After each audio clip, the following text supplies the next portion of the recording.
Good news from the transportation industry. PT Kereta Api Indonesia Persero is expanding the use of new generation economy trains to enhance passengers' comfort.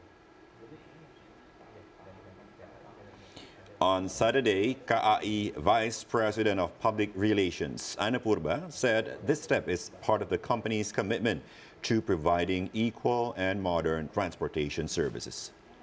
She explained that the new generation economy trains feature ergonomic seats with wider legroom, and all seats now face the direction of travel, allowing passengers to enjoy a more comfortable journey. The modified new generation economy trains now serve several routes, including Blambangan Express, Dharmawangsa Express, Mutiara Timur, Joglo Semar Kerto, Brantas, and Matarmaja. Meanwhile, the stainless steel new generation trains are in operations on routes such as Lodaya, Gaya Baru Malam Selatan, Jayabaya, Bogowonto, and Majapahit.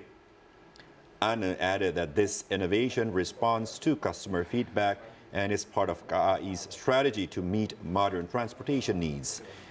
She emphasized that KAI aims to make economy class services not only affordable, but also comfortable and pride-worthy.